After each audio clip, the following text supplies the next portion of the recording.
Hello man cave lovers, what are we doing today? As you'll see, oh dear, what's happened here? Tracker's been pulled up, buildings have been moved, boneyard's been moved. Time for the extension. So let's show you exactly what I'm going to do. What we have here, let me put the phone in the tripod. There we go. Alright, give her a little bit of adjustment. Excuse my panning skills. There we are. Right, we're all locked in. Right, what this is, 30mm styrofoam. Lovely stuff. Can't beat working with it. This hasn't been glued yet. So, my baseboard, made out of cheapest chips and 15mm OBS board. Found a bit of this lying around in the shed. The border, simple 2x1. I had some offcuts of that lying around in the shed. Luckily 2x1, 2 inches is how thick the table is before the top went on. So it's all going to match down that side now with the join. So luckily I just knocked a frame up, put the OBS board in, a couple of braces underneath, a leg on this end, and then this end is screwed through into the table. And the styrofoam is excellent to lay tracks on. Polystyrene I found, so I did look at polystyrene. It was too thin. I mean, not too thin, too soft, sorry. It weren't gonna work. Right, my styrofoam here, which I've got to put in here, and we'll bomb that all down in a minute. Those of you that know me know that I don't do a lot of editing on my videos, so you see the whole thing normally quite uncut. Where are my marks? This is the best way to cut styrofoam. There. A straight edge, Stanley blade. Yes, it'll only go half through, it don't matter.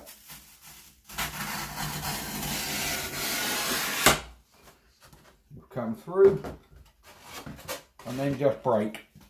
There you go. And if I've measured it right, that's the bit you need. That bit should fit in there.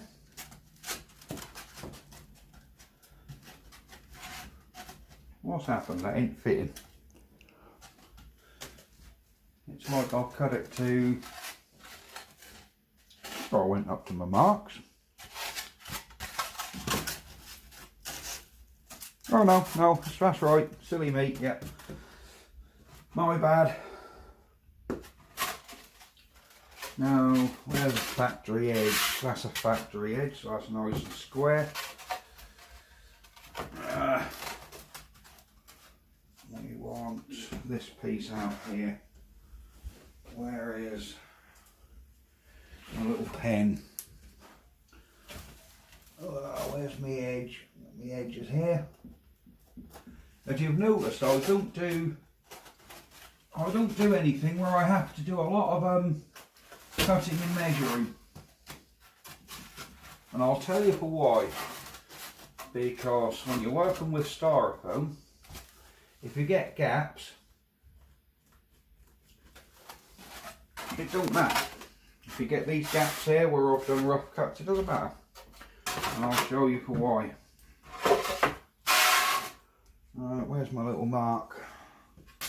There's one mark. Are we about square? Yes. So I've got a little mark on there. And the other little mark. What a horrible noise. That's about square.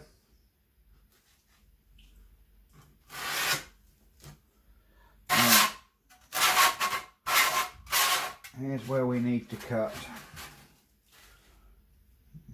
Yeah, that's about right.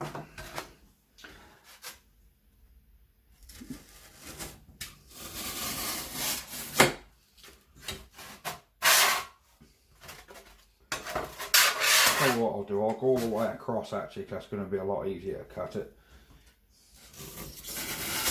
There you go. And we can just break that piece off. Move that bit on my chair. Then trim this piece out. Where's my line? There it is. Thing with baseboards is they're covered up. So there you go. I don't know whether you can see that corner. It's gone in there a treat. Move the camera around a bit. So that's basically what we've done here.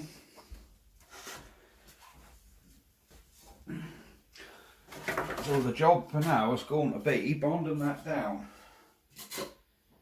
But that's going to be the last thing I do tonight. Because once you've sort of got it stuck down and you've got the weights on it overnight, you really want to leave it be. But I'm impatient and don't want to wait that long. So I'm going to start laying a track plan. I'll grab the phone again. Haven't exactly got a plan. I didn't do a plan for this lot of track. It all just come out in my head. I have my single track here. This track at the back here isn't pinned down yet. It's not even connected up. But it's going to. If you look, I'm going to put this point in here so I can come out and run up the side of this track I've got. I'll have to take these flowers up. So my track's basically going to come out, hopefully, behind this lamp post. And it's going to come out here and probably come round something like this, and then come back into there, where I did have a siding. So yeah, that's basically the plan of what we're going to do. So we're going to have one big track now that'll make this layout. At the minute, the bit what's set up is about 5 foot by 3 foot. We're now adding another 2 foot 10, so that'll make us best part of 8 feet. Will basically be an 8 by 3 or thereabouts. So how do I do a track plan out of my head? Well, it's quite easy actually.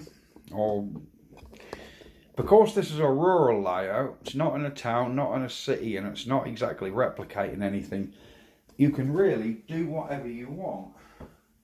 You don't have to worry about being technically correct because it's countryside. Nothing's correct in the countryside. Today, turned up in the post. Oh, look at these. By the way, I'm running DC layout. I'm not on digital, I'm just DC at the minute. Don't really intend going digital because running single tracks, you don't tend to sort of need to worry. I'm not worried about the sound. I'm not too keen on DCC sound. Oh, what are these little bad boys I've got here, look. This is all Fleischmann stuff. There's little track pieces. This was all used off a lovely member on one of the Engage groups on Facebook. I kindly put a little ad out, has anybody got any Fleischmann track? And he came back with a cracking little lot, which hopefully, because buying new track, it is very expensive. The stuff I laid on the main layout, that was all just, you know, that was all used. So I'm not worried about having all new stuff. It doesn't bother me one little bit. Oh, 2 more packets, look. What we got in here? I'm guessing they're straights. Oh yes, got some straights. And one more little packet. What we got here?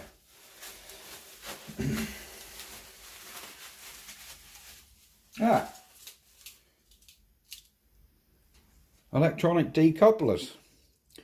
If anybody can tell me how you wire these things in, because I haven't had electronic points before. I've never had electric points before, and with normal wiring on fine, and if I know how this is wired I'll be fine, but I've got these switches. One, 2, 3, 4 buttons, and the only connections we've got are these 4 on the back. What the ones on the side are, I don't know, but these do pull apart. Now, I don't know how you wire these. There's no wiring instructions on them. There's some simple on and off switches there, which I can wire up. That's pretty self-explanatory, 2 terminals. But what's this one for? Signals? Not sure. Somebody's written an F, a B and an M and a dash. What are these for? And how do you wire these? I'm assuming your point motors, yeah, I'm assuming point motors go on these. But where do these 4 wires go? Because on our electronic points, we have 3 wires. So where do the 3 wires go in relation to these? And where do you put the power in off your power supply? And I have available to me 12 volt DC or 16 volt AC, both off my power supply. They're both spare, so I can use either of them. Do I use AC, DC? Can I use either? Where do I put my power in, and where do these go in relation to these? If anyone's got any Fleischmann instructions, Fleischmann, sorry if I'm pronouncing that wrong, please let me know. So, don't need the switches for a minute. We're going to put them down. I also have some other pieces of track here that I originally had left over from the first layout. So we seem to have quite a bit of track here. What are these little nippers? Are they a spare point motor, do you reckon? Quite possibly. Oh yes, a spare point motor. Right. Why I use Fleischmann track? Several people have asked me that. Well, when I built the first layout, I didn't know what track to get. I did look at the Pico, but a local guy very kindly, because I was taking the hobby up new, gave me this track. Didn't know anything about N-gauge track, but he gave me this track and said you can do a little layout with that. And it turns out it's Fleischmann, which I've learnt since I've sort of got into the hobby, that it's probably one of the better tracks out there.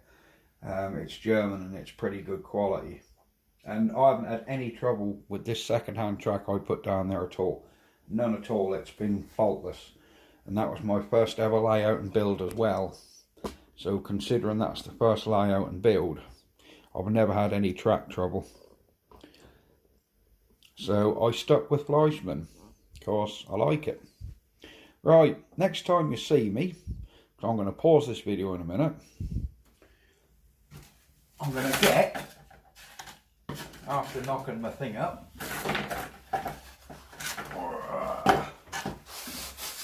my roll of backing wallpaper, and you'll see what I'm going to do with that. Let me pause this video and I'll be back in a second. Right, what I've done, I've got this piece of wallpaper, this old backing paper, and I've laid it over the layout. Let's get it over my back, there we go. So,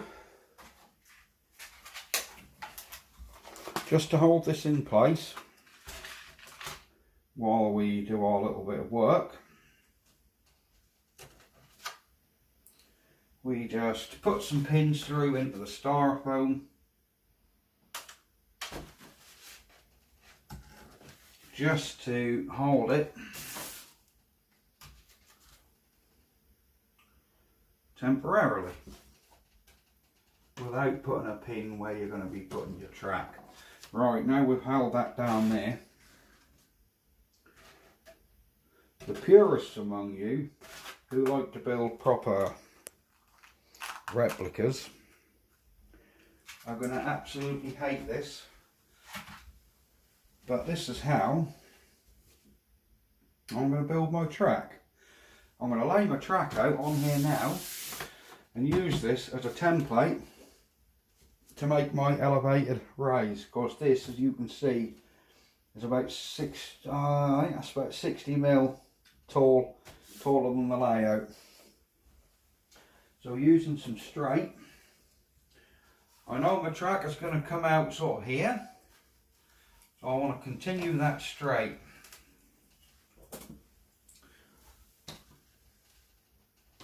And believe me, I hope you can see me. I'm sorry if I'm blocking the view up. There we go.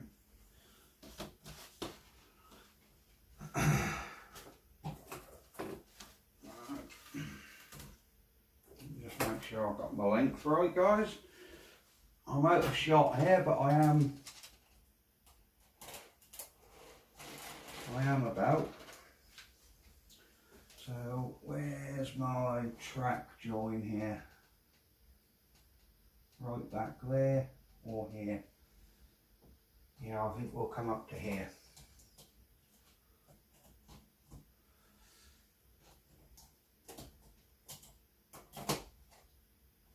No, we'll come to here. So let me move this track back.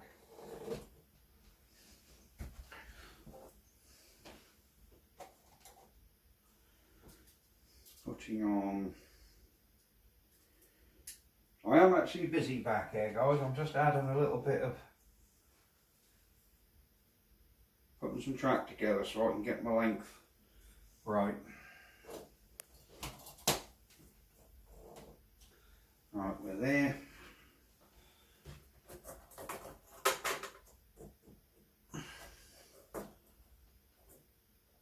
This comes to here. So our track is going to start there. That's right.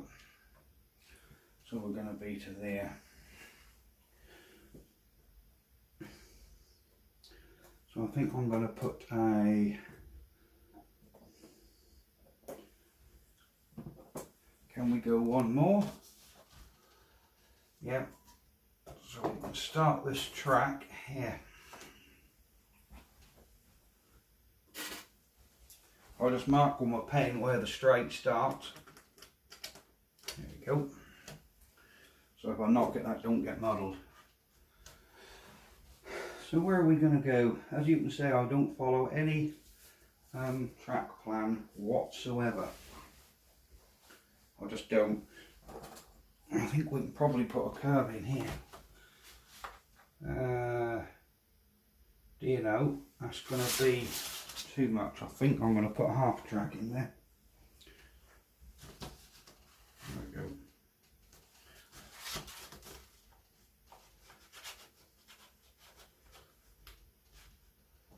That's right. Now we can put a couple of tighter curves in here.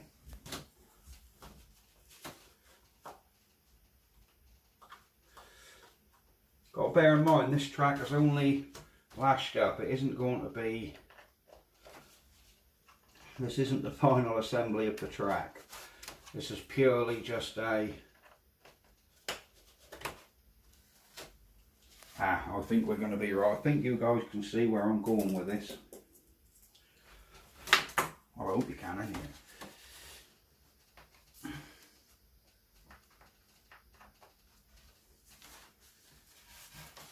Come on.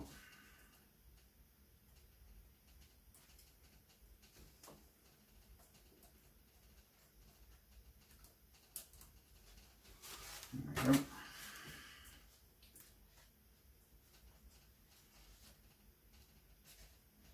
Come on. So I think with a tone layout you probably wouldn't get away with this. Now I think we need a long, gentle curve now.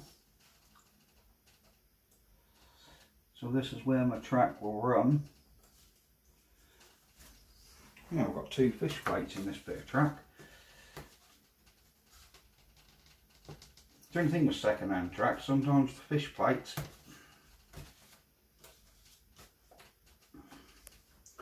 so that's going to come there. I think that will come to there, and then we need another piece here to join up. There we go. And that will join, nope.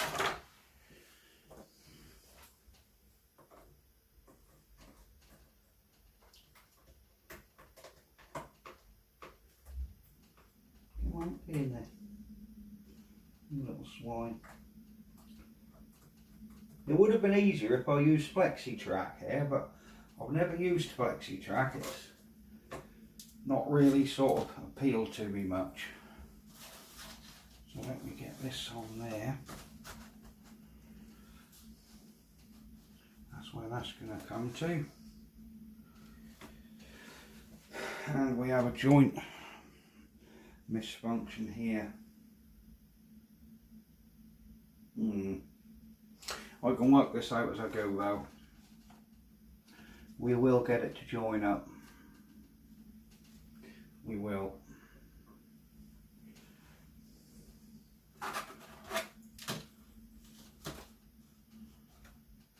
That's going to be way too far.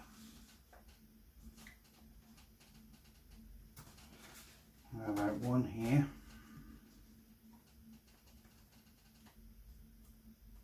Perhaps.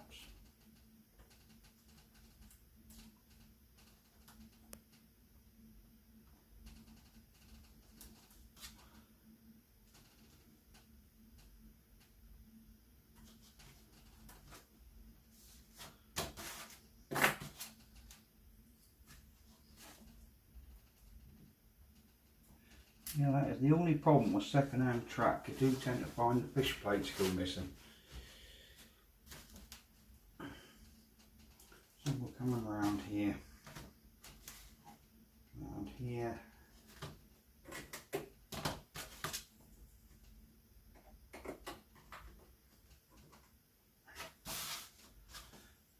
Around here.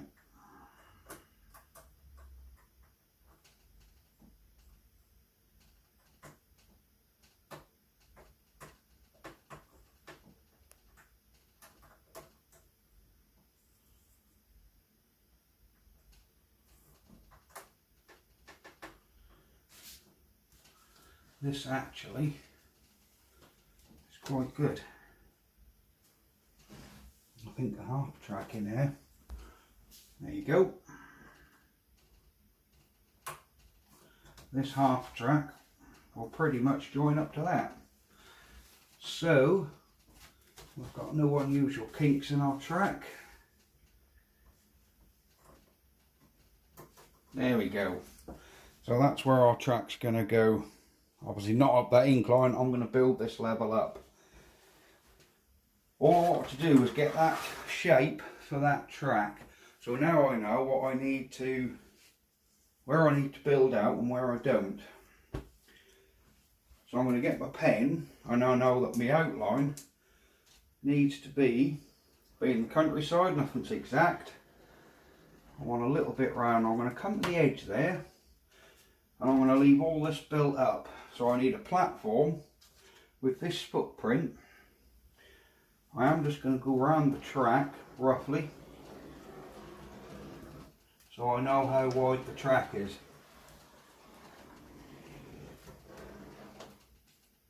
There we go. And there's our track. So our track is going to follow this path, and this whole footprint here is how big it's going to be. So this bit in here, I can either have that flat, I can put a mountain on it, or I can carve it out. I do have a very different idea what I'm going to do on this layout. I'm not going to tell you what it is, it's going to be a surprise, but I've never seen it on a model layout before. Not to the extent I was going to do it, so we'll see. But now I've got this now I've got the track drawn out, and I know where it's got to go. My next stage now really is the bits of track I'm going to use. Now I know which pieces I'm going to use for this layout. I'm going to put all them up there to one side, so I know they're the bits I'm going to be using, and these other bits here are probably, I'm going to extend this siding, the siding I've got here. I might extend and have that curl round to there so I can reverse the train right down and park it. I would have the track come down and round and link back up with this track, but that would mean removing my top layer and putting a set of points underneath. To be honest with you, I don't really want a set of points underneath there, because if you get a derailment, yes, that top does lift off, but it isn't a 5-minute job to get it off. So I don't particularly want a set of points underneath this second layer, but yes, it does lift. It only sits there. But it's a bit of a job to get off, because you have to take your trains off and everything, and yeah, I don't really want a set of points under there, and I can't think of a way to join a siding what comes out here. I would love it to come round and come back on here, but it can't run back this direction. Obviously it will give me a short circuit, so it has to go that direction. If it could come this direction, it would be easy. I could put a point in here and just have a loop to come back round. But as far as I know, you guys I'm sure will let me know, but if I could have the trains come in this direction, if I could have him come down, come round and come back down here, I'd do it. But I don't think it's possible, because yeah, if you've got your positive to the outside line here, which is going to be the outside line here, when you come round, the positive is then going to join onto that side, and I think that's going to short itself out. So I can't have it come round, it's got to come back into that direction. Now I can't think of a way to get the siding to come round and go back into this direction without going all the way around and joining the back of the track, which would mean putting a set of points underneath this layer. Or I could isolate this bit of track and do away with it altogether and just have a continuous straight and have the track come out. But then I'd be losing all this section of track, because it'd be dead, and I don't want to do that. So I'll keep this run here as my short run, have a long siding in here, and the top track will have the longest run by being able to take its short route round or go down the siding right round the back here, and come back in here where my boneyard used to be. So that's my plan. So hope you can see what I've done. Please don't cringe too much, but this is just my simple way of doing it. We do need to draw where the edge of the baseboard is actually. Let me just get a marker pen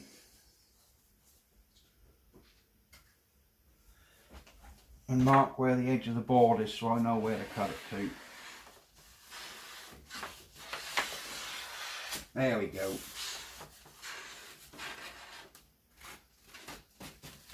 Right. So now I know where the board is, we can take our pins out, pull this up,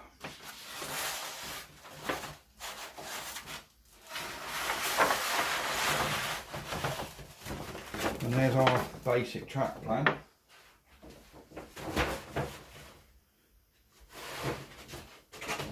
And I'll show you exactly how I bond this in and what we do to prepare it for track laying. So we've got piece 1, piece 2, piece 3, piece 4, just so we know which way up they are and where they go. So we'll just lift him out, place him on top of the layout. I absolutely love styrofoam because, unlike polystyrene, this is really stiff. So it's really, I'm squeezing that as hard as I can. You can mark it with your nail, but the tensile strength to actually squash it, I mean, you can stand on this with 1 foot and it won't leave a footprint, yet you can push a tack in it ever so easy. It carves, it cuts, oh, it's brilliant stuff. Polystyrene is very bitty, very messy to work with. This stuff is very clean. You can see where I trimmed a bit off earlier. how thin and neat you can get that to cut. Polystyrene would never cut that easy. Or that neatly, should I say. So let me get some stuff in the gun and I'll be back. Right, all I've got here is Cheapest Chips, Pound Shop, no nails. There's the make.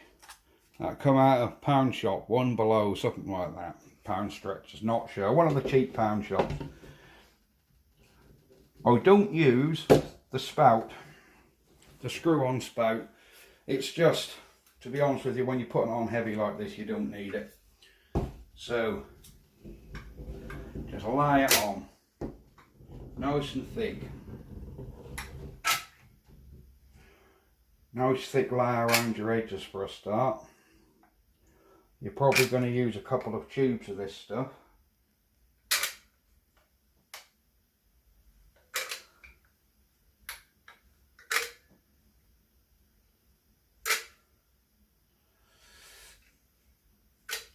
How much of that has gone? Nearly a tube already.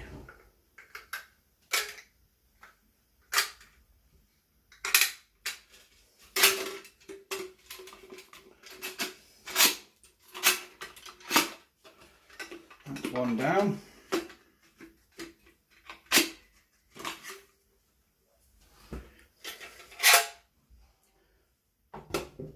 Let's give it another tube. Nick the end off. There we go. Pick that bit of plastic up. Because we don't want that on the track under the baseboard.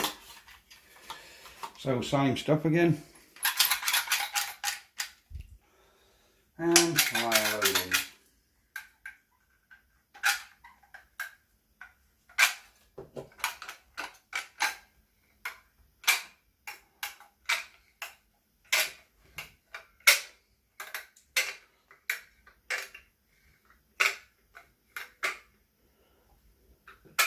So you can just basically put this in wherever you like.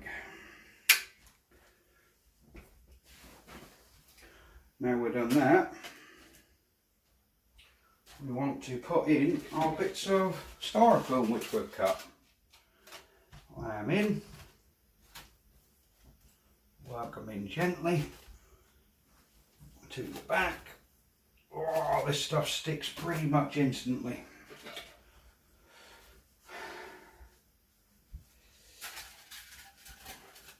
There's our until that's gentle. There we go. There's our third piece.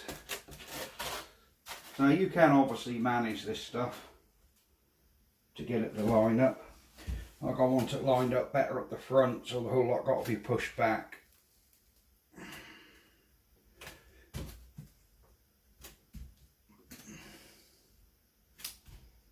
There we go, we're pretty well lined up at the front. Just push down on that. Pull the back in to meet it a bit, there we go. Get bit number 3 in. And bit number 4 should slot in.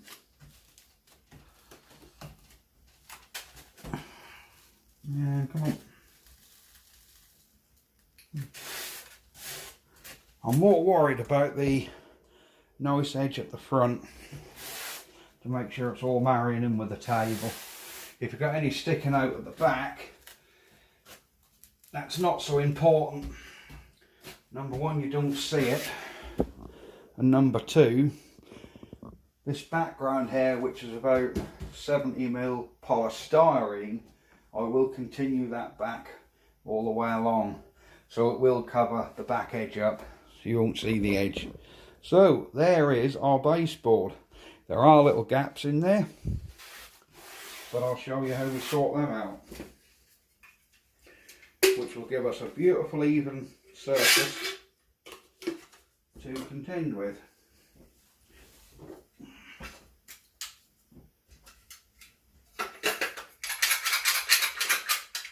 This time we'll use decorator's filler.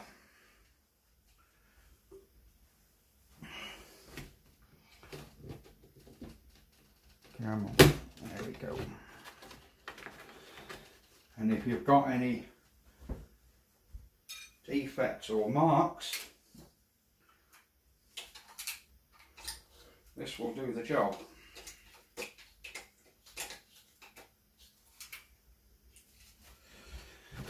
So we don't want too much of a thing there.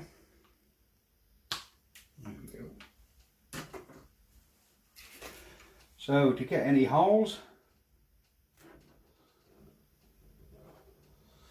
just go along your gaps with this.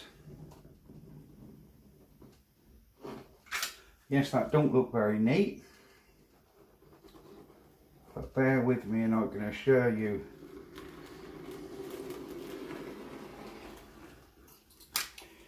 all will come together.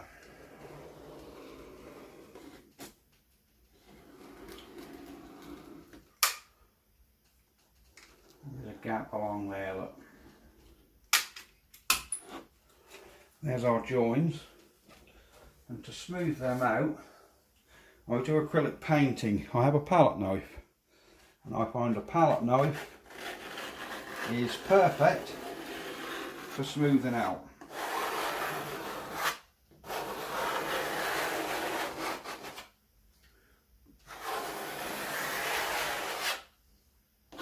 Bear in mind, you're going to put scenery, buildings, rocks, whatever, all over this, so you're not going to see it. So you don't really have to fill the joints up at all. I just do because I like the idea of it being nice and smooth. There we go. We have a lovely baseboard. And if you're wondering, yes, track will lay straight over this. No cork needed. Track will go straight on there.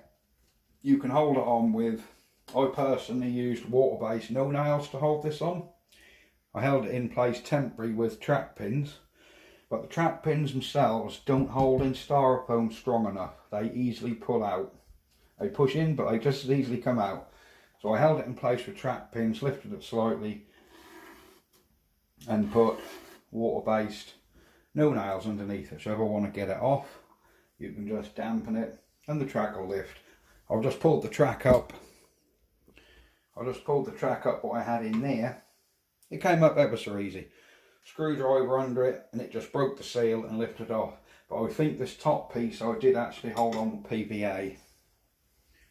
So yeah, that's really all there is to it. That's got my baseboard now. Everything seems to be holding, there's no gaps. So the next thing to do tonight, before I leave this, I want to paint the front of this to match my table.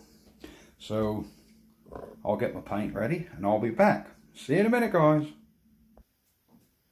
Right, my little margarine pot. Look in there, it's been in there a few months. That is just white emulsion with black acrylic paint tipped on top of it, not mixed together because you'll just come out with grey. I want, let me adjust my stool, I want this colour finish which I made up on here so it matches.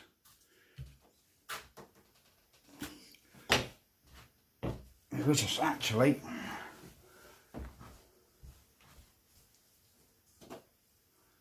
bear with a second, guys. I can see you actually were starting. There we go. Get a bit of way on there. Right. So, over our normal bit of rough, we want it to match this. So we dip some white in. Don't matter if you pick some black up. Really doesn't matter. But really, mainly, we're concentrating on putting white on there.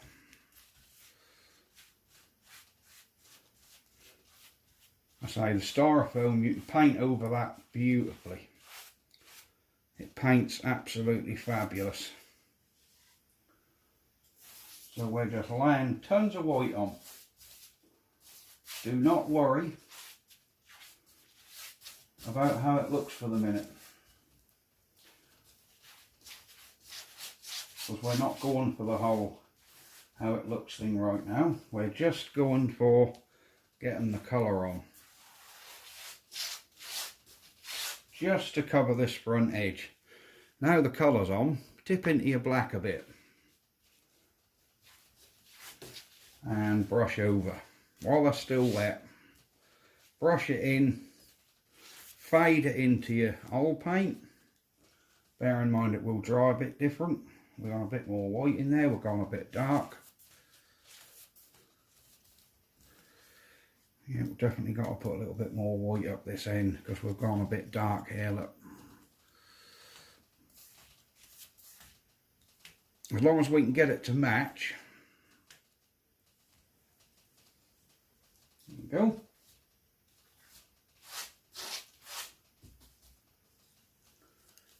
That is pretty super. Brush it up. Then go across, back in. There. That has pretty much matched our paint. There's the original paint. Here's the paint I just put on. We can see a line here. Let's just fade that out. There you go. Come up to that. There you go. So now you can't see a join between this and this, which is the original. So this now all matches. And that is just like I say, white emulsion with black acrylic paint tipped on the top. So you can either grab some white. Once that's applied, you can grab some black. It's been in here for 4 months, this, with the lid on, and it hasn't dried out. In fact, it's got a lovely texture now, which makes it better to work with than when I started. So that is all how I do my texturing on the front. It also matches the drawer where the controllers are. As you can see, I've used the same method for all of this. So that's basically what we've done. We've now matched our new table to our old one. The only telltale sign will be the joint.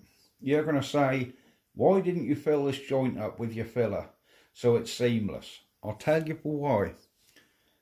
If we ever move out of this house, I want to be able to get this out of the room. I didn't want to build a set which was built actually into a room. So if you move, you have to break it all up. This is a rented house. You never know if the landlord's going to want it back, if we're going to want to move.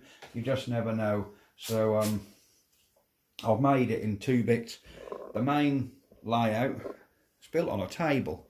It's a normal 5x3 kitchen table with screw-on steel legs each end.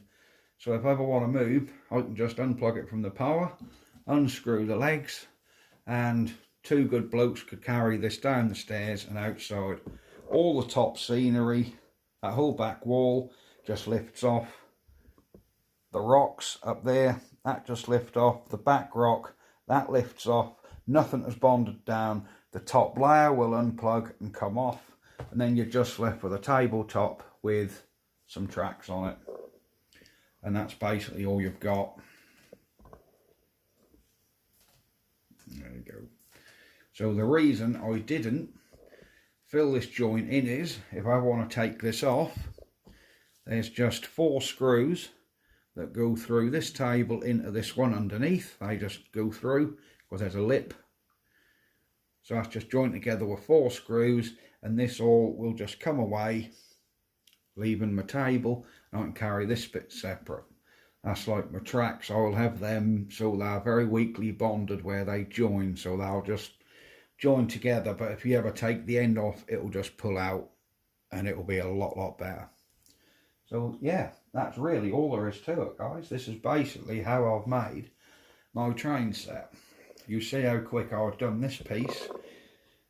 I did this whole thing to an up and running train in 10 days from scratch.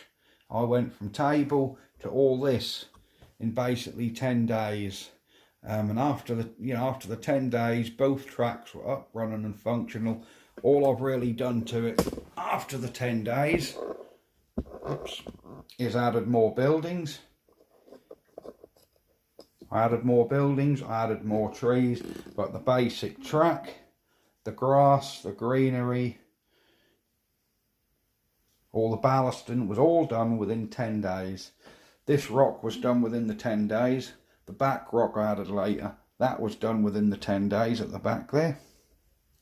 The little building, yeah, that was within day 10. This has been added since. This one's been added since. Several trees have been added since. Everything else, oh, and the church was added since.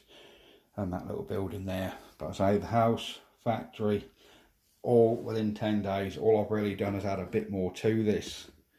So yeah, you can build train sets pretty quick. If you, like I say, if you was doing a scale model train layout of a town where you wanted to do terraced houses and have everything so accurate, it would take a lot longer. But I didn't want that. I wanted to be able to get up, do it and use my trains. And I must admit, I found that the building of the layout was more fun than actually running the trains.